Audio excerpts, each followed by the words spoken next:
الحمد لله رب العالمين الحمد لله الذي هو الأول والآخر والظاهر والباطن وله الملك وله الحمد يحيي ويميت ويحيي وهو حي لا يموت بيده الخير وهو على كل شيء قدير.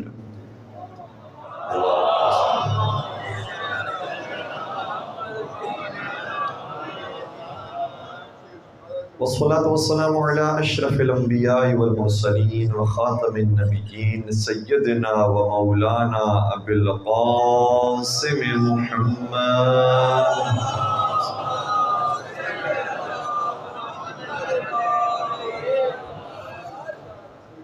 وعلى أهل بيته الطيبين الطاهرين المعصومين المظلومين الذين أذهب الله عنهم الرجس وطهرهم تطهيرا.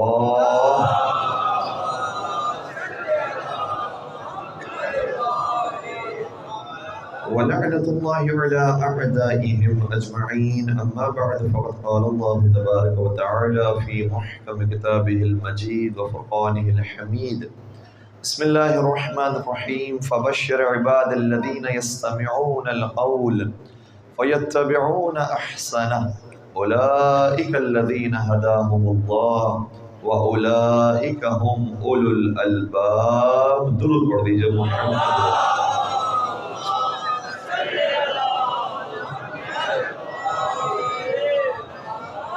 اپنے مائک والے بھائی سے میں درخواست کروں گا کہ بیس کو ہٹا دیجیے گا، ایک کو ختم کر دیجیے گا تاکہ سادہ طریقے سے آواز ہمارے سامعین تک پہنچ سکے. اور درود پڑھ دیجیے محمد وعلى.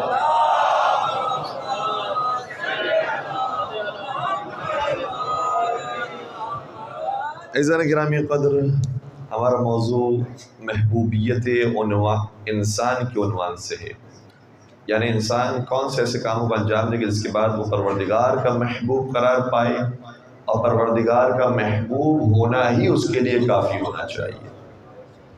کیونکہ آقا امام حسین کی دعا موجود ہے جس میں فرماتے ہیں کہ اے خدا، جس نے تجھے پا لیا اس نے پھر کھویا کیا ہے، اور جس نے تجھے کھو دیا اس نے پایا کیا ہے. اس لیے سب سے بنیادی چیز یہ ہے کہ انسان پروردگار عالم کی طرف دوبارہ سے لوٹے. یہ جو ہم جملہ کہتے ہیں انا للہ و انا الیہ راجعون، یہ دوسروں کی میت پر کہنے والا جملہ نہیں ہے، بلکہ اپنی موت کو یاد کرنے والا جملہ ہے کہ ہم اللہ کے لیے ہیں اور اللہ ہی کی طرف ہمیں لوٹنا ہے. دیکھیں، پروردگار وہ ہے کہ جو رحمان ہے، رحیم ہے، غفار ہے، شکور ہے، مہربان ہے. اس کے 99 نام موجود ہیں. دعائے کمین میں مولا شاہ فرماتے ہیں یا سریع الرضا، اے اپنے بندے سے جلد راضی ہو جانے والے، بہت کریم، بہت معاف کرنے والا. پھر دعا جوشن کبیر کے اندر اس پروردگار کے 1000 نام اور اس کی صفات موجود ہیں. کبھی ہم اسے کہتے ہیں کہ یا طبیب من لا طبیب له، اے اس کے لیے طبیب جس کا کوئی طبیب نہیں ہے. یا رفیق من لا رفیق له، اے اس کا دوست جس کا کوئی دوست نہیں. یا مجیب من لا مجیب له، اے وہ کہ جو اس کو جواب دیتا ہے جس کو کوئی جواب نہیں دیتا. یا مغیث من لا مغیث له، اے اس کی فریاد رسی کرنے والے جس کی کوئی فریاد رسی نہیں کرتا.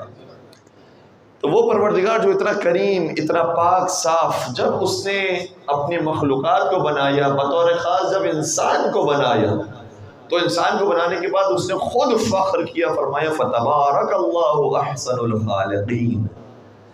کتنا بابرکت ہے وہ خدا جو بہترین خلق کرنے والا ہے، جس نے انسان جیسی مخلوق پیدا کی. تو وہ خدا کہ جس نے سورج بنایا فخر نہیں کیا، چاند بنایا فخر نہیں کیا، سمندر بنایا فخر نہیں کیا، زمین اور زمین کی گہرائی بنائی تو فخر نہیں کیا. کوئی نہ کوئی ایسی چیز حضرت انسان میں پائی جاتی ہے جو سورج میں بھی موجود نہیں ہے، جو چاند کی چمک میں بھی موجود نہیں ہے، جو دریا کی روانی میں بھی موجود نہیں ہے، جو پھولوں کی خوشبو میں بھی موجود نہیں ہے.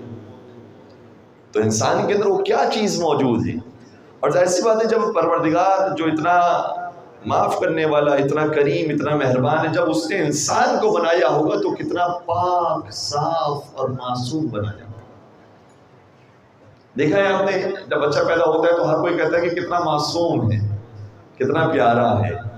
لیکن جیسے ایسے بڑھنا شروع ہوتا ہے پھر کوئی اسے معصوم نہیں کہتا. قربان ہو جائے چارڈا کے اوپر کہ جو 60 برس کے ہو تب بھی معصوم کہلائے گا. باقی دنیا میں جو بھی آتا ہے جیسے ایسے وقت گزرتا جاتا ہے پھر لوگ اسے معصوم نہیں کہتے، لیکن پروردگار نے جب بنایا ہے تو پاک سرش کے ساتھ، پیار و محبت کے ساتھ، بالکل پاک صاف شریف نیک بنایا، فطرت اسلام پر پیدا کیا ہے. اس کی فطرت کے اندر ہے کہ وہ سچائی سے محبت کرتا ہے، وہ پیار کرنے والوں سے محبت کرتا ہے، وہ صفائی سے محبت کرتا ہے. اس کی فطرت بہت پاک اور صاف رکھی ہے پروردگار عالم. پھر سورہ 3 کے اندر بھی آواز دی جو قسم کھا کر بیان کیا، والتین والزیتون وطور سینین وہذا البلد الامین لقد خلقنا الانسان فی احسن تقویم. ہم نے انسان کو بہترین فطرت پر پیدا کیا. جب کوئی بہترین کسی کو بہترین کہے تو واقعی وہ کتنا بہترین ہوگا. ہر انسان کی فطرت بہت پاک ہے، بہت خوبصورت ہے، اور پروردگار نے انسان کو بہت سارے القابات دیے ہیں. یہ اشرف المخلوقات ہے، یہ احسن مخلوق، بہترین خلق شدہ مخلوق ہے انسان. لیکن اسی انسان کے بارے میں جب قرآن مجید نے بعد میں اگر گفتگو کرنا شروع کی، وہ انسان کے جس کو ہم نے احترام دیا ہے، جس کو تکریم دی ہے، جس کو فضیلت دی تھی سارے عالمین کے اوپر، وہی انسان ہم مانتے ہیں کہ وہ ظلوم بھی ہے، ظلوماً جہولا، وہ ظالم بھی ہے، وہ جاہل بھی ہے، حلوعا وہ لالچی بھی ہے، منوعا وہ بخیل بھی ہے، یسوعا وہ مایوس بھی ہو جانے والا ہے، کفورا وہ ناشکرا بھی ہے. یہ کیسے ہو گیا؟ جب انسان کے پاس کوئی چیز آنے لگ جاتی ہے تو سب سے بڑا مسئلہ یہ ہوتا ہے، جس کی وجہ سے ساری برائیوں کی بنیاد پڑتی ہے، وہ یہ ہے کہ انسان سمجھنے لگتا ہے کہ جو صلاحیتیں میرے اندر پیدا ہوئی ہیں وہ میں نے خود پیدا کی. جب انسان اپنی چیزوں کو یہ سمجھنے لگتا ہے کہ یہ میری کسب شدہ ہے تو پھر کبھی بھی انسان ترقی نہیں کر سکتا. جانتا رہے گا کہ مجھے اس کا فیض مل رہا ہے تو میں سانس لے پا رہا ہوں، تو میں سوچ پا رہا ہوں، تو میں ترقی کر پا رہا ہوں، تو ہمیشہ اسی سے جڑا رہے گا. پیوستر شجر سے امید بہار رکھ. اپنی بنیاد کو انسان پہچانتا رہے، یہاں سے میرا کنیکشن کبھی نہیں ٹوٹنا چاہیے، پروردگار سے میرا کنیکشن ہمیشہ باقی رہنا چاہیے. ورنہ کتنے ہی ایسے لوگ ہیں کہ جب پروردگار نے انہیں دینا شروع کیا، جب طاقت آ گئی ظلوما، ظالم بن گئے. اور پھر جب صلاحیت آنے لگی، تھوڑا سا علم آ گیا، 2-4 باتیں سیکھ لی، اتنا اپنے آپ کو عالم سمجھنے لگے، عالم کل ہو گئے. قرآن کہتا ہے جہولا، یہ جاہل ہے، اس کو کچھ نہیں معلوم، بہت نادان ہے، اس کو اپنے حال کے بارے میں مکمل خبر نہیں ہے، چہ جائے کہ اس کو ماضی اور مستقبل کے بارے میں خبر ہو. یہ تو اپنے حال کے بارے میں صحیح طرح سے نہیں جانتا ہے، چہ جائے کہ اس کے ماضی کی ہم بات کریں اور اس کے مستقبل کی بات کریں. اتنا جاہل ہے یہ. اور پھر جب اس کو ہم دینا شروع کرتے ہیں تو منوعا، یہ بخیل ہو جاتا ہے، سمجھتا ہے کہ میرا ہے، میں نے کمایا ہے، اپنے پاس ہی رکھوں گا، میں کسی اور کو دوں گا نہیں. اتنا زیادتی کرنے والا ہی انسان بن جاتا ہے. تو انسان کا سفر کہاں سے شروع ہوا تھا؟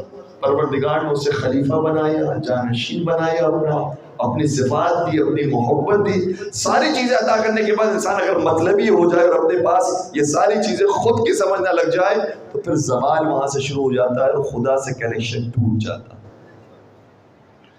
اب اگر خدا سے کنیکشن ٹوٹ گیا تو اس کا طریقہ کیا ہے؟ کیا کریں؟ ہمارا شکوہ یہ ہوتا ہے کہ دنیا ایسی ہو گئی ہے، ساری دنیا ایسی ہے کہ خدا کو تو کوئی یاد نہیں رکھتا. یاد ہے تو یا موبائل یاد ہے، یاد ہے تو یا دوست یاد ہے، یاد ہے تو یا اپنا فیوچر یاد ہے، خدا کسی کے بھی ذہن میں نہیں ہے.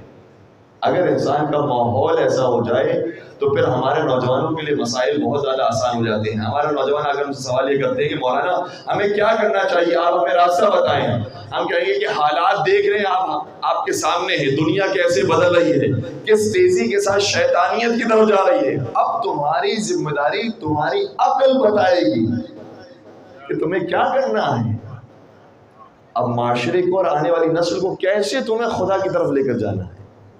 سب سے پہلے اپنے آپ سے کام شروع کرنا ہے، اپنے آپ کو ہمیں خدا کی طرف لے جانا ہے، اس کے بعد اپنی اولاد کو، اپنی زوجہ کو، اپنے ماں باپ کو، گھر والوں کو لے کر جانا ہے، پھر اہل محلہ کو، پھر شہر والوں کو، پھر ملک والوں کو، پھر دنیا والوں کو۔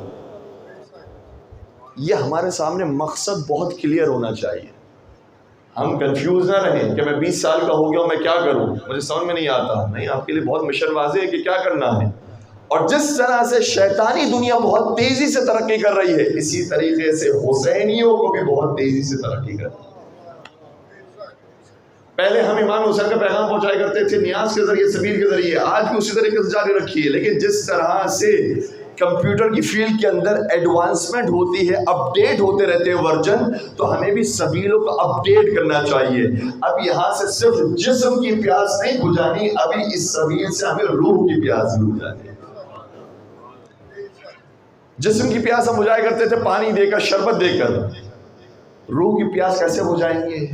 روح کی پیاس امام حسین کے پیچھے فرمان کو لگا کر بجھائیں گے۔ اپنی سبیلوں کو بغیر فرمان کے نہ چھوڑیے، اپنی سبیلوں کے اندر بینرز کی آپ کے پاس گنجائش موجود ہے، بینرز لگائیے۔ آپ کو معلوم نہیں کہ جو سبیلوں کے چھوٹے چھوٹے حصے بھی ہوتے ہیں، اگر یہ مارکیٹنگ کمپنی کو پتا چل جائے تو اس کے اوپر کتنے ڈالرز خرچ کریں گے کہ ان کو ایک حصہ مل جائے کہ وہ اپنی مارکیٹنگ کر سکیں۔ آپ کو پروردگار عالم نے اتنے سکون کے ساتھ یہ جگہ دی ہوئی، کیوں نہیں کر رہے امام حسین علیہ السلام کی مارکیٹنگ؟ کیوں نہیں پیغام پہنچا رہے امام حسین علیہ السلام کی؟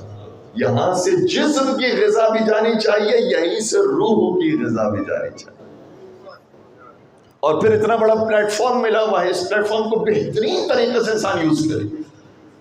مجالس برپا کرنا وہ اپنے مقام پر ہے، وہ بھی ضروری ہے، اس کے ساتھ ساتھ مدرسوں کا قائم کرنا یہ بہت ضروری ہے۔ ہر عمر کے بچوں کی تعلیم اور تربیت کا اہتمام انہی کی عمر کے حساب سے ہوتا ہے۔ ایسا نہیں ہے کہ ابھی ہم جو گفتگو کر رہے ہیں وہ فرض کیجئے کہ ہماری کوشش تو یہ ہوتی ہے کہ 7 سال کے بچے سے لے کر 70 سال تک کا بوڑھا ہر ایک اس میں سے کوئی نہ کوئی اپنا حصہ لے کر جا سکے، لیکن یہ تبرک ہے مجلس کا، ورنہ ہمارے بس میں کچھ بھی نہیں ہے۔ ہو سکتا ہے کہ بہت سو باتیں ہماری سمجھ میں نہ آئیں، اگر بچہ ہے تو اس کو سمجھانے کے لیے ایک جوان ہونا چاہیے کہ اس کی زبان میں وہ باتیں پہنچا سکے۔ اگر کوئی ضعیف العمر ہے تو اس کے قریب کا شخص ہونا چاہیے جو اس کو اس کی زبان میں اس کے سوالات کے جوابات دے سکے۔ تو اس پلیٹ فارم سے ہمیں صرف جسمانی ضروریات کو دور نہیں کرنا ہے، سب سے بنیادی چیز ہے روحانی ضرورت، اس کو پورا کرنا۔ اور آپ دیکھیے شہزادی کونین حضرت فاطمہ زہرا سلام اللہ علیہا،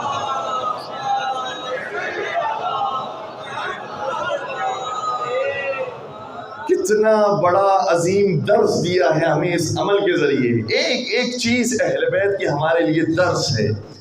امام حسن مصطفیٰ علیہ السلام کے بارے میں ملتا ہے کہ جب وہ بہت کم سن تھے، چھوٹے تھے، تو شہزادی کونین نے انہیں اپنی گود میں اٹھایا، اپنے سینے سے لگایا، اور پھر اس اپنے بچے کو اٹھاتی ہیں، اچھالتی ہیں، سینے سے لگاتی ہیں، اچھالتی ہیں، سینے سے لگاتی ہیں۔ یہ روایت کے جملے ہیں، اور پھر کچھ کہتے جا رہی ہیں، کہتے جا رہی ہیں، پیغام دیتے جا رہی ہیں۔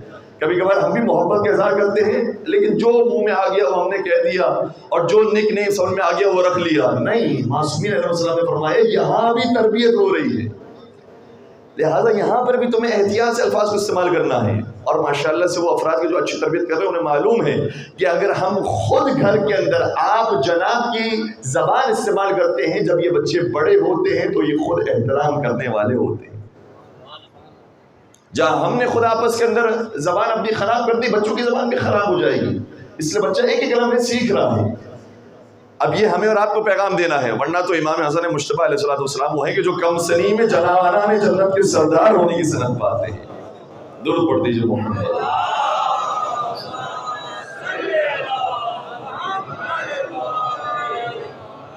وہ تو وہاں سے سند لے کر آئے ہیں عصمت کی، لیکن ہمیں اور آپ کو پیغام دینے کے لیے شہزادی کونین اپنے لخت جگر کو اچھالتی ہیں، سینے سے لگاتی ہیں، اور یہ اشعار پڑھتی جاتی ہیں، کہتی جاتی ہے اشبہ اباک یا حسن واخلع عن الحق الرسن واعبد الہا ذا المنن ولا توالی ذا الاحن۔ بیٹا حسن دیکھو تمہیں اپنے باپ جیسا بننا ہے۔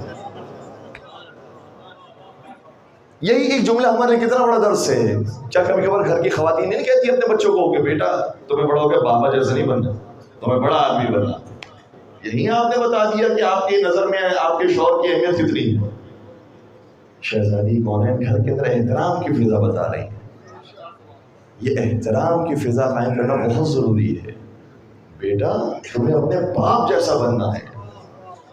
تمہارا باپ جتنا ایماندار ہے تمہیں بھی ویسا ایماندار بننا ہے. چاہے شوہر اگر ایماندار نہ بھی ہو اس جملے کے بعد ایمانداری کرنا شروع کر دے گا. ٹھیک ہے, شوہر اگر صفائی کا خیال نہیں رکھتا, اپنے باپ کی طرح تمہیں صفائی کا خیال رکھنا ہے, اپنے باپ کی طرح نظم و ضبط کا خیال رکھنا ہے, اپنے باپ کی طرح پنچولیٹی کا خیال رکھنا ہے. یہ ساری چیزیں اگر انسان احترام گھر کے اندر بڑوں کو دے گا, خود بخود بچوں کے اندر یہ احترام ہوتا ہے. اشبہ ابا کا یا حسن, بیٹا حسن تمہیں باپ کی طرح بننا ہے. اور وہ لوگ جو کہتے ہیں کہ امام حسن کا مزاج اور تھا, امام علی کا مزاج اور تھا, مولا علی جنگ کو پسند کرتے تھے, امام حسن صلح کو پسند کرتے تھے, وہ یاد رکھیے. شہزادی کونین نے بتایا میں نے بچپن ہی میں حسن مجتبیٰ کی تربیت ایسے کی ہے کہ بڑے ہو کر باپ کی طرح بننا. جو کردار مولا علی کا ہے وہی کردار زمانے کے اندر امام حسن مجتبیٰ علیہ السلام کا ہے. کوئی فرق نہیں ہے.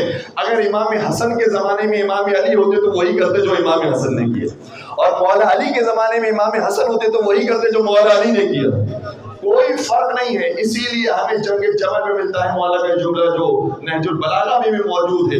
اپنے بیٹے محمد حنفیہ سے مخاطب ہو کہا, اے محمد حنفیہ جب تم جنگ کرنے کے لیے جانا تو پوری بہادری اور طاقت کے ساتھ مقابلہ کرنا. تمہاری نظر سامنے کی صف پر نہ ہو, پیچھے کی صف پر ہو, اور جب تم جانا تو ایسے جانا کہ اپنی جان خدا کو امانت کے طور پر رکھوا کر جانا. جب جانا تو ایسے جانا کہ اپنا سر خدا کو امانت رکھوا کر جانا, بھرپور طریقے سے حملہ کرنا, اپنے دانتوں کو پیس کر شدت کے ساتھ جانا اور مقابلہ کرنا. اور جب محمد حنفیہ کو بھیجا بہت بہترین طریقے سے وہ لڑے, لیکن بالآخر ایک وقت وہ آیا کہ پلٹ کر واپس آئے, کہا بابا گھمسان کی جنگ ہو رہی ہے, میں لڑوں تو کیسے لڑوں. محمد حنفیہ کو مولا نے روک دیا, فرمایا اے حسن مجتبیٰ تم اٹھو اور تم جاؤ. اور اب حسن مجتبیٰ جنگ کرنے کے لیے نکلے. ان سے کچھ فرمایا نہیں تھا, لیکن جانتے ہیں کہ کیا ہے آداب شجاعت. لہذا باپ کی پیروی کرتے ہوئے جب ویسے ہی جھپٹے جیسے خیبر اور خندق میں علی بن ابی طالب جھپٹے تھے, اور بھرپور طریقے سے حملہ کیا, اور وہ کام جو محمد حنفیہ نہیں کر سکے تھے حسن مجتبیٰ کر کے آئے, اور پوری خوشی کے ساتھ آ کر اپنے بابا کی خدمت میں حاضر ہوئے. محمد حنفیہ کا چہرہ جھک گیا. مولا نے محمد حنفیہ کے چہرے کو اٹھایا, فرمایا اے محمد حنفیہ تو میرا بیٹا ہے, حسن محمد مصطفیٰ کا بیٹا.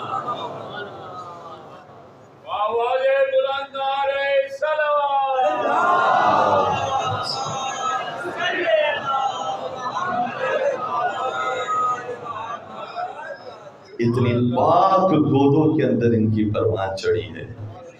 یہ بہت ضروری ہے آج کے دور کے اندر, بالخصوص جب ہم دیکھ رہے ہیں کہ بچے فوراً سے دوسروں کی طرف چلے جاتے ہیں. کتنی جلدی موبائل دے دیا جاتا ہے. موبائل دے دیا اس کا مطلب آپ کے ہاتھ سے بچہ نکل گیا. کبھی کبھار خواتین کرتی ہیں کہ ہم مصروف ہیں کچن کے کاموں میں, باتیں کرنے میں, اپنے فون پر خود لگے ہوئے ہیں, دے دیا فون بچے کے ہاتھ میں کہ بچہ ہمارے گھر کے اندر ہی موجود ہے. انہیں نہیں معلوم کہ بچہ جو گھر میں موجود ہے یہ کس دنیا میں پہنچ چکا ہے. یہ موبائل انسان کو کس دنیا میں لے کے چلے آتی ہے ایک سیکنڈ کے اندر. اس لیے میں خود بھی اس پر عمل کر رہا ہوں. یہاں پر جو ہمارے بھائی موجود ہیں ان سے بھی میں یہ درخواست کروں گا کہ آج کے ماحول میں کوشش یہ کریں کہ 7 سال تک کی عمر تک بچے کو موبائل نہ دیں. اور یہ نہ سمجھے کہ یہ مولوی ہیں, ان کو کیا پتا دنیا کی کیا خبر ہے, اس لیے انہوں نے اس طرح کی بات کر دی کہ 7 سال تک بچے کو موبائل نہ دے. جی نہیں, یہ بات وہ ہے کہ جو خود موبائل بنانے والوں اور سافٹ ویئر بنانے والوں نے اپنی اولاد کے لیے کی. جو ایپل کمپنی کا مالک ہے وہ خود اپنی اولاد کے لیے کام کر رہا ہے. جو مائکروسافٹ بنانے والے ہیں انہوں نے خود اپنی اولاد کس طرح سے تربیت کی ہے. وہ جانتے ہیں کہ یہ پوری ایک عجیب دنیا ہے. اگر اس دنیا میں انسان وقت سے پہلا چلا گیا تو حقیقت کو نہیں سمجھ پائے گا, اپنی بنیاد مضبوط نہیں کر پائے گا, جلدی ہی گر جائے گا. اس لیے پہلے اس کو فیملی ویلیوز سکھانا, اس کی بیس مضبوط کرنا یہ بہت ضروری ہے. گھر کے اندر بات چیت کرنا, وقت دینا بہرحال ضروری ہے. پھر اس کے لیے جو والدہ ہیں ان کو تھوڑی دیر کے لیے فون چھوڑنا پڑے گا, اپنی مصروفیات تھوڑی سی کم کرنی پڑے گی, اپنی انٹرٹینمنٹ کو کم کرنا پڑے گا تاکہ بچوں کو انٹرٹین کر سکے. یہ بہت ضروری ہے. اور اسی طریقے سے شوہر کو بھی وقت نکالنا پڑے گا کہ باہر جو دوستوں کے ساتھ وقت گزارتا ہے کوشش کریں کہ وہ وقت بچوں کے ساتھ. تو 7 سال کی عمر تک بچوں کو بالکل موبائل نہ دیجیے. 7 سال ہو جائے پھر موبائل دینا شروع کیجیے. لیکن موبائل دینے کا مطلب نہیں کہ موبائل دے دیا تو انٹرنیٹ بھی آن ہو. موبائل دیجیے لیکن انٹرنیٹ بند کر دیجیے. جو موبائل کے اندر دنیا موجود ہے بس اس سے آشنائی حاصل کرے, اس کو سیکھے, اچھی بات ہے. تھوڑا سا دنیا بھی معلوم ہونی چاہیے اسے, وہ خود بھی ایک بہت بڑی دنیا ہے, اس کو سیکھنے کی کوشش کرے. اور جتنا آپ کے موبائل کے اندر موجود ہوگا وہ سب کا سب حلال جائز مباح چیز موجود ہوگی. وہ اگر اس کو ملے گی تو اس سے اس کی نفس پر کوئی اثر نہیں پڑے گا.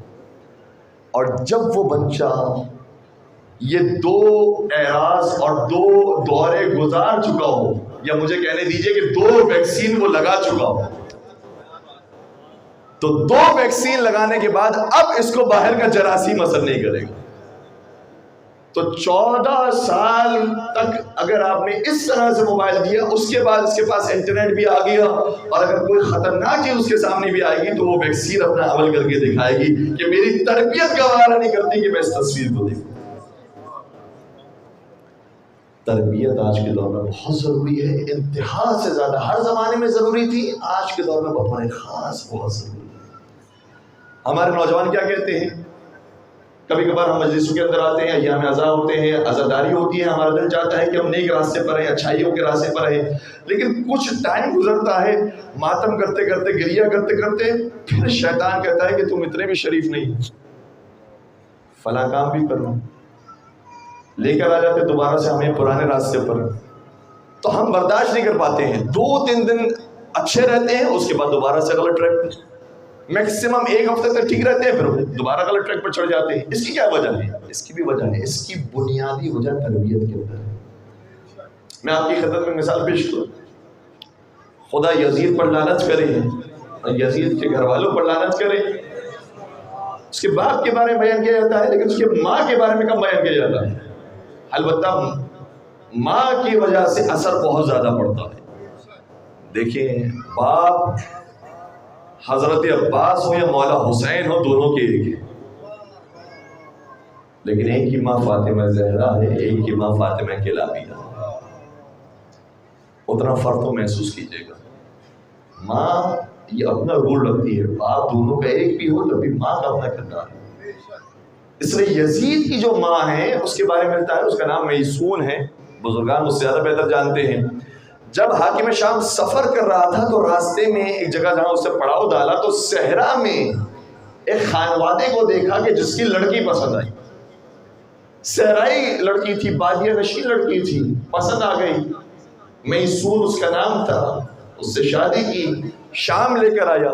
جب شام لے کر آیا تو شام میں اس کا محل موجود تھا, بہترین محل, صاف ستھرا محل, بڑا محل, کشادہ محل, خوشبودار محل.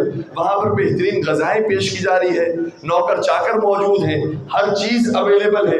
جب ہر چیز دنیاوی اعتبار سے اویلیبل تھی اور ادب آداب جو محل کے ہوتے ہیں وہ بھی موجود تھے, تو پھر اس ایک مرتبہ میسون نے اپنے شوہر حاکم شام سے کہا کہ حاکم شام تو مجھے دوبارہ سے صحرا میں چھوڑ کر آؤ. کیوں؟ صحرا تو اتنی خطرناک جگہ تھی, وہاں دھوپ پڑتی ہے, وہاں خیمے میں رہنا پڑتا ہے, وہاں جانوروں کے ساتھ رہنا پڑتا ہے, وہاں کوئی بھی آتا ہے حملہ کرتا ہے.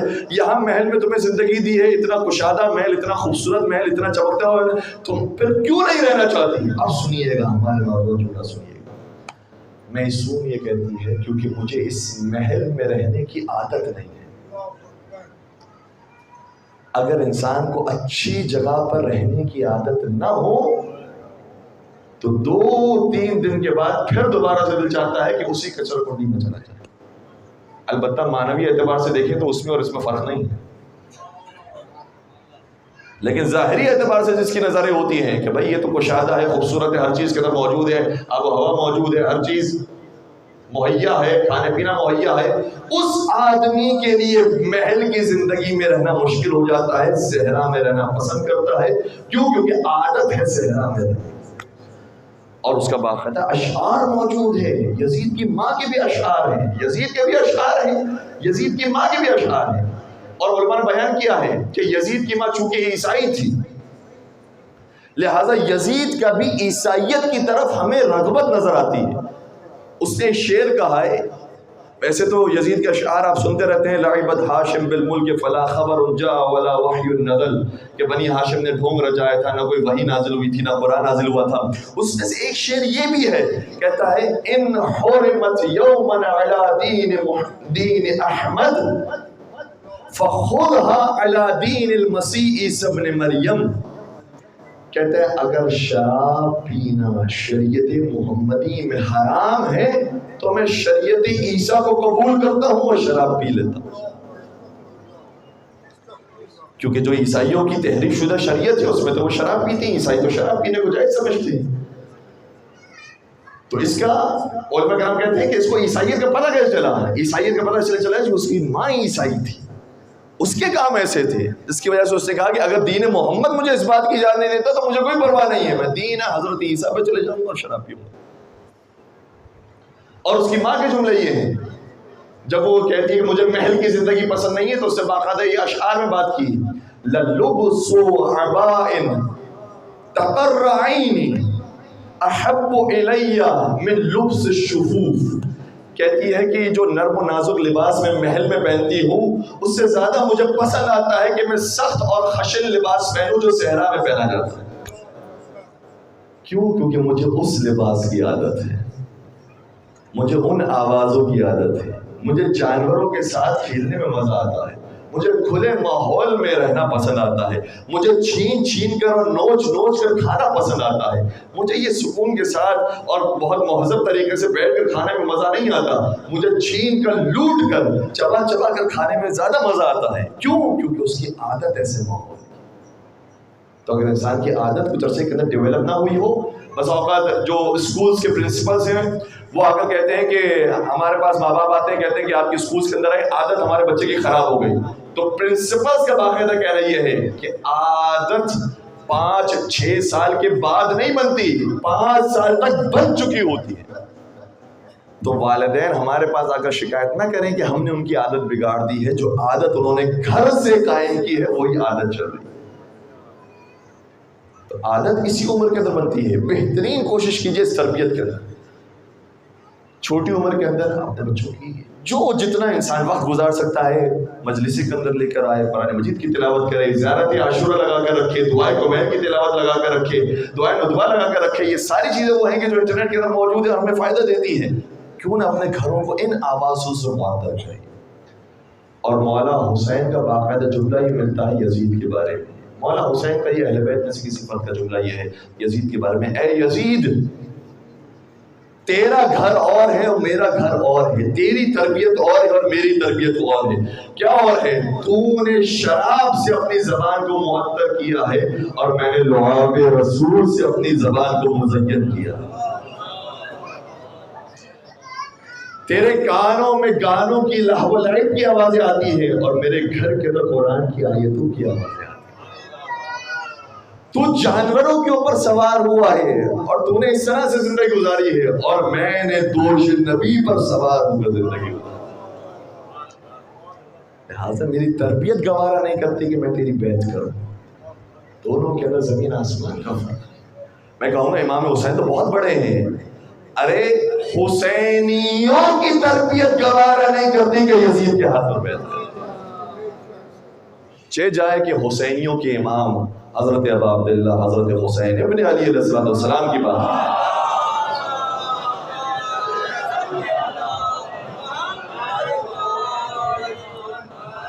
اس عمر کے اندر اپنے بچوں کی اچھے طریقے سے انسان تربیت کرے، بہت زیادہ وقت لگائے، سب سے زیادہ وقت ہمیں لگانا ہے ان کے اوپر، اپنی نسلوں کو دوبارہ سے آباد کرنا ہے، حسینی ماحول دینا ہے، پوری دنیا کو پاک سازی کا کام ہمیں کرنا ہے۔ یہ چھوٹا موٹا کام نہیں جو میں نوجوانوں کو دے کر جا رہا ہوں۔ نوجوان کبھی کہتے ہیں کہ ہمیں کیا کرنا ہے، کام بہت بڑا ہے، بہت بڑا ہے۔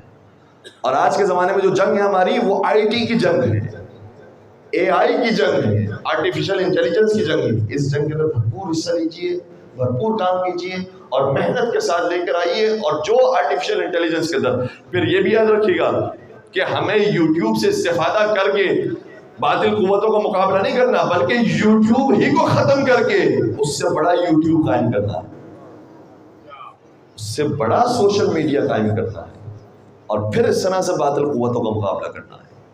اور ہیں بہت سارے لوگ ہیں جن کا دل یہ چاہتا ہے کہ اچھائیوں کے ساتھ مل جائیں، حق کے ساتھ مل جائیں. کوشش کریں جب یہ قدم آگے بڑھائیں گے تو بہت سارے لوگ ہوں گے جو آپ کا ساتھ دیں گے. بس اوقات لوگ یہ کہتے ہیں ہمارے پاس فنڈز نہیں ہیں. آپ کام کیجئے، فنڈز خود بخود آئیں گے. ایسا نہیں ہوتا، کہیں پر بھی ایسا نہیں ہوتا لوگ شروع سے فنڈز دیں. آپ کام کا آغاز کیجئے، لوگ دیکھیں گے خود بخود. آپ دیکھیے گا کتنی ترقی آپ حاصل ہوگی. تو نوجوانوں کے لیے بہت سا کام ہے کرنے کے لیے، ہمیں قدم اٹھانے اور آگے بڑھنا ہے. اور اگر انسان ہوشیاری دکھاتا ہے اور خدا کے سامنے خدا کو نعوذ باللہ ڈوج نہیں کوشش کرتا ہے تو خدا کو بھی ڈوج نہیں دے سکتا. یہ نہ سمجھے کہ ہم بظاہر تو بہت اچھا کام کریں گے دین کے نام پر اور سوشل میڈیا پر یہ سارا اچھا پروڈکٹ پیش کریں گے اور اصل ہمارا مقصد پیسہ لینا ہے. یہ اگر کام کریں گے خدا بہت اچھے طریقے سے جانتا ہے اور ایسا شخص کبھی کامیاب نہیں ہو سکتا. ایک عیسائی تھا، کلیسا میں گیا. کلیسا میں جانے کے بعد اسے پروردگار کو پکارا تھا، مخاطب ہوا، کہا کہ پروردگار یہ بتا تیرے نزدیک جو ہزاروں سال اور ہزاروں صدیاں ہیں کتنے عرصے کے برابر ہیں؟ خدا کی طرف سے آواز آئی میرے نزدیک ہزاروں سال ایک سیکنڈ کے برابر ہے. ایک سیکنڈ کے. اور اصل میں یہ جو شخص تھا وہ بہت ہوشیار تھا. ظاہر سی بات ہے حکایت ہے، خدا کا جواب تو ایسے شخص کو نہیں آ سکتا، لیکن حکایت ہے، سمجھانے کے لیے بات ہے. اصل میں اس کو سوال کوئی دوسرا کرنا تھا. دوسرا سوال کیا کرنا تھا؟ سوال یہ کیا پروردگار پھر یہ بتا تیرے نزدیک جو ہزاروں ڈالرز پڑے ہوئے ہیں وہ کتنے ڈالر کے برابر ہیں؟ جب تیرے نزدیک ہزاروں صدیاں ایک سیکنڈ کے برابر ہیں تو یہ ہزاروں ڈالر کتنے ڈالر کے برابر ہے؟ خدا کی طرف سے آواز ہے میرے نزدیک یہ ایک سکے کے برابر ہے. خدا کو کہنے لگا پروردگار بس وہ ایک سکہ دے دے، بس وہ ایک سکہ دے دے. خدا کی طرف سے بھی آواز آئی تو ایک سیکنڈ صبر کر دے.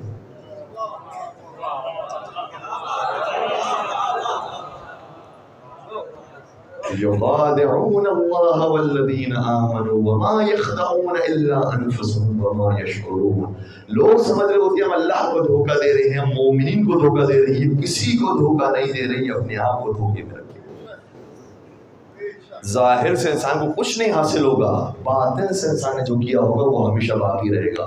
یہی تو کمال ہے مولا حسین کا کہ سب شہید ہو گئے دشت کربلا میں جا کر، کوئی باقی نہ رہا. لیکن امام حسین کے نام خدا نے اتنا ابھارا کہ آج کسی ولی کو، کسی نبی کو، کسی امام کو انسان اتنا یاد نہیں کرتا جتنا اکیلے تنہا دشت کربلا میں شہید ہو جانے والے کو یاد. اور کسی نے کہا تھا پوچھو یزید سے، یزید سے بھی تو ذرا معلوم کریں، پوچھو یزید سے تیرا راج کہاں ہے، پوچھو یزید سے تیرا راج کہاں ہے، وہ خون سے آلود تیرا تاج کہاں ہے. زندہ ہے حسین ابن علی زندہ ہے، ہم بتاتے زندہ ہے حسین ابن علی زندہ ہے، لعنت کے سوا ذکر تیرا آج کہاں ہے.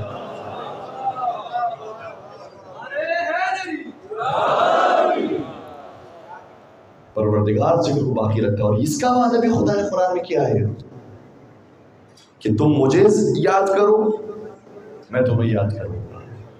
اذکرکم میں تمہیں یاد کروں گا، تم میرا ذکر کرو میں تمہارا ذکر کروں گا. اور ایسا ذکر کروں گا کہ عبدی اطعنی حتی اجعلک مثلی، اے میرے بندے تو میری اتنی بندگی کر اور دل سے بندگی کر کہ میں تجھے مجھ جیسا بنا لوں. انا حی لا اموت انت تحیی ولا تموت، میں زندہ ہوں ہمیشہ باقی رہنے والا ہوں، میں تجھے بھی ایسا بنا سکتا ہوں کہ پھر تجھے بھی کبھی موت نہیں آئے گی. نہیں آئی ہے موت. اہل سنت عالم دین نے کتاب لکھی ہے سمو الذات فی سمو المعنی، بہترین ذات بہترین معنی میں. اور اس نام سے انہوں نے مراد لیا ہے حضرت ابا عبداللہ حضرت امام حسین علیہ السلام کا.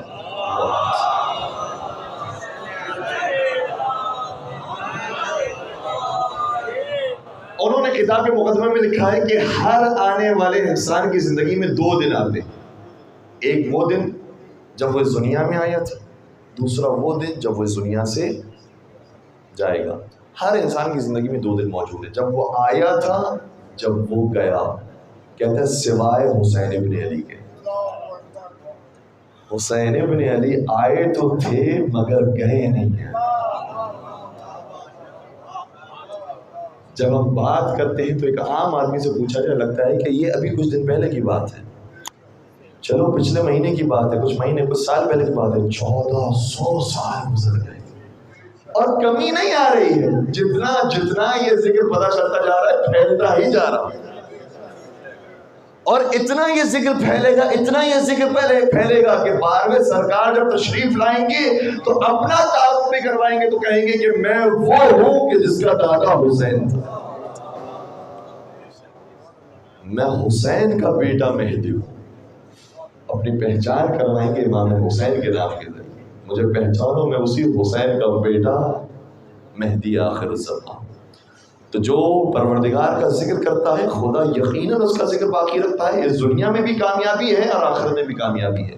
کسی نے کیا خوب کہا تھا کہ بغیر عشق علی تو نے زمانے میں طویل عمر گزاری ہے اور جیا بھی نہیں. بغیر عشق علی تو نے زمانے میں طویل عمر گزاری ہے اور جیا بھی نہیں. جسے علی کی محبت میں موت آ جائے وہ شخص مر بھی گیا ہے مگر مرا بھی نہیں.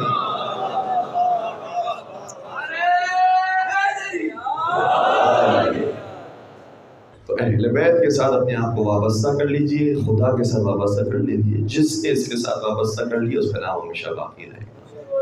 دیکھ لیجئے آج کربلا میں صرف امام حسین کا نام نہیں ہے، جو حسین کے ساتھ جڑا ہوا ہے اس کا نام باقی ہے، چاہے وہ کسی بھی مرحلے پر امام حسین کے ساتھ جڑا ہو. کوفہ میں ایک شخص ہے عبداللہ بن عفیف ازدی اس کا نام ہے، صحابی رسول. کہتے ہیں اس کے بارے میں ملتا ہے کہ یہ نابینا تھا، دیکھ نہیں سکتا تھا. لیکن کیا سنا کہ دربار کوفہ میں علی بول رہے ہیں، علی کے لہجے میں کوئی مخدرہ بول رہی ہے. جب وہ لہجہ سنا سوال کیا یہ کون سا خاندان ہے، کس کو لایا گیا ہے، یہ کیسا شور ہے؟ بتایا گیا کہ یہ علی کی بیٹیاں ہیں، یہ علی کی پوتیاں ہیں جن کو لایا گیا ہے. کہتے ہیں کس حالت میں لایا گیا؟ ان کے مردوں کو قتل کر دیا گیا، عورتوں کو اسیر بنا دیا گیا. اپنا سر پیٹتا ہے، نابینا تھا، نابینا ہونے کے باوجود تلوار نکالتا ہے، جہاد کرتا ہے اور جہاد کرتے کرتے یہ بھی شہید ہو جاتا ہے. میرا دل یہ کہتا ہے شاید یہ مرتے مرتے کہہ رہا ہوگا اے ہر ایک کا لاشا اٹھانے والے، تجھ پر ایک اور سپاہی تیرا قربان ہو رہا ہے، اس کے لاشے پر بھی اس کا لاشا اٹھا لے. آئے امام حسین کا سر اقدس دربار کوفہ میں موجود ہے. اس سر کی بھی بڑی عجیب داستان ہے. 10 محرم کو جیسے میں نے عرض کیا تھا 10 محرم ہی کو عمر سعد نے سر بھجوایا تھا کوفہ. جب کوفہ بھجوایا تو کس کے ہاتھوں میں بھجوایا؟ خولی کے ہاتھوں میں. خولی جب کوفہ پہنچا تو رات ہو چکی تھی، دروازے بند ہو چکے تھے، اپنے گھر میں آیا، گھر میں دیکھا کہ یہ سر چھپانے کی کہیں جگہ نہیں ملی تو یہ سر اٹھایا اور گھر کے تنور میں چھپا دیا. اللہ اکبر. خولی کی زوجہ یہ دیکھتی ہے کہ تنور میں سے روشنی نکل رہی ہے، کہتی ہے رات کے کس نے تنور جلا دیا؟ اب آگے تو تنور میں جھانک کر دیکھا تو کیا دیکھا؟ نواز رسول کا سر کٹا ہوا پڑا ہے، اس میں سے نور ساتے. اپنے شوہر کے بعد اگر کہتی ہے کس کا سر لے کر آ گیا؟ کہ بہت بڑا انعام لے کر آیا ہوں. کہ ہے کس کا سر؟ کہنے لگا کہ فاطمہ بلال کا سر. کہ مجھے شرم نہیں آئی، لوگ جاتے ہیں جنگ کرنے کے لیے تو وہاں سے درہم و دینار لے کر آتے ہیں، انہیں رسول کے نواسے کا سر میرے سامنے لا کر تجھے شرم نہیں ہے؟ ہزاروں. ہاں اس سر کی بڑی عجیب قسمت ہے. کبھی یہ سر داستان سننا چاہیں گے؟ مجھے نہیں معلوم آپ کے دل کی کیفیت کیا ہوگی. میں نے عرض کیا ہے اگر انسان اپنے بیٹے کے گردن پر ایک خراش بھی دیکھ لینا برداشت نہیں کرتا. چلے جائے گا اپنے بیٹے کے کٹے ہوئے سر کو دیکھے. خدا نہ دکھائے کسی ماں باپ کو یہ منظر، لیکن ذرا تصور کیجیے گا سیدہ زہرا علی مولا کائنات رسول خدا نے اپنی اولاد کو کیسے دیکھا. یہ سر کبھی کٹنے کے بعد شیور کے ہاتھوں میں آیا، کبھی فتنوں کے نیزہ کو چلایا گیا، کبھی خولی کے ہاتھ میں آیا، اس کو گھوڑے پر باندھا گیا، پھر تنور میں رکھا گیا، پھر دربار ابن زیاد میں آیا، شراب اس کے ساتھ رکھی گئی. مجھے معاف کیجیے گا ساتھ آنے کرا، میں صرف سر کی داستان پیش کر رہا ہوں. پھر یہ سب جب شام کی طرف جانے لگا، جنہوں نے زیارت کی کربلا کی انہیں معلوم ہے کربلا سے ذرا فاصلے پر ایک مسجد ہے جس کا نام ہے مسجد حنانہ. میں نے سوال کیا اس مسجد کا نام حنانہ کیوں ہے؟ کہا جب سر ابا عبداللہ آیا تھا تو اس مسجد نے بڑا بہن کیا تھا، مسجد کی دیواروں سے تو گریے کی آواز آئی، کیسے ہو سکتا ہے کہ مولائیوں کی آوازیں بلند نہ ہو؟ مسجد کی آوازیں بلند ہو گئی. میں نے سوال کیا پھر ہوا کیا؟ کہا یہاں پر لا کر یہاں سر امام علی مقام رکھا گیا. یا دوسری روایت یہ ہے، مجھے معاف کیجئے گا میں پیش کر رہا ہوں، جب یہ سر یزید کے پاس بھجوانا تھا تو دیکھا اس سر میں کچھ اضافی کھال موجود ہے.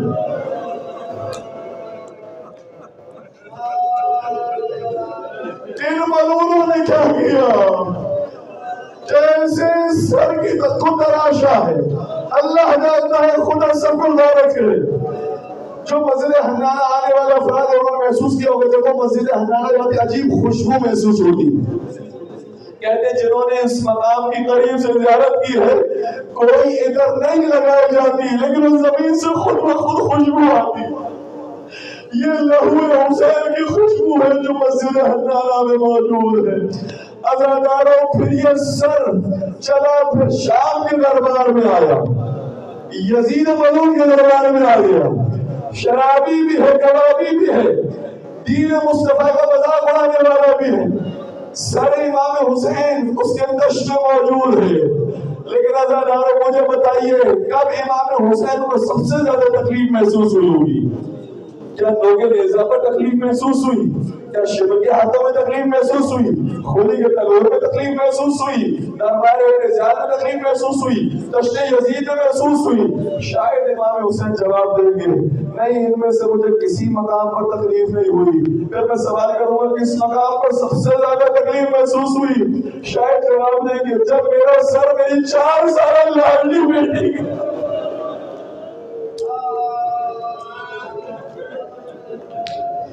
وہ میرے لیے سب سے زیادہ تکلیف دے منظر. خدا کسی ماں کو یہ منظر نہ دکھا کہ 4 سال کی بچی اپنے بابا کے کٹے سر کو دے کر اپنی فریاد کرتے اور بابا سنتا جاتا ہو رہا خوشیاں سے.